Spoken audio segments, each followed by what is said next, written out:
Segue daqui falando sobre a guerra na Ucrânia e agora poderemos ouvir Fernando Molica sobre essa situação na cidade de Bucha, que fica nos arredores de Kiev, em que vários corpos foram encontrados. E aí, Molica, faço para você a mesma pergunta, hein? Qual a sua avaliação dessa acusação que a Ucrânia faz agora contra a Rússia de que estaria cometendo crimes de guerra? As imagens falam por si, né, Molica?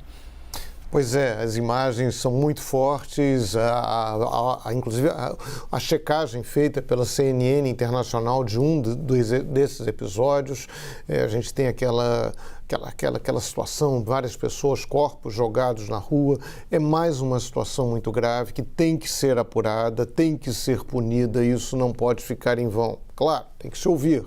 A Rússia diz que não houve, mas as imagens são muito evidentes, né? Os depoimentos são muito claros, tudo indica que efetivamente houve esses assassinatos, houve esses crimes de guerra.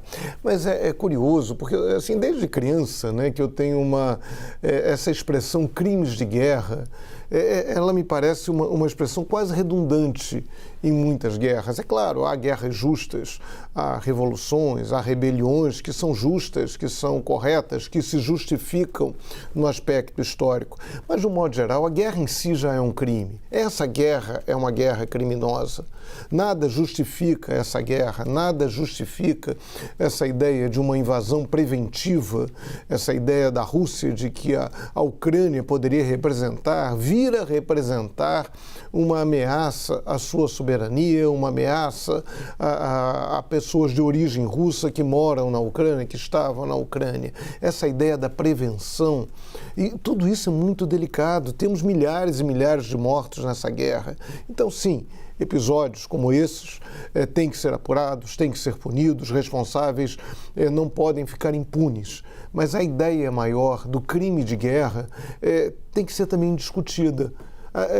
Quando você fala num crime de guerra, muitas vezes, na maioria das vezes, é algo redundante. O crime maior é a guerra em si.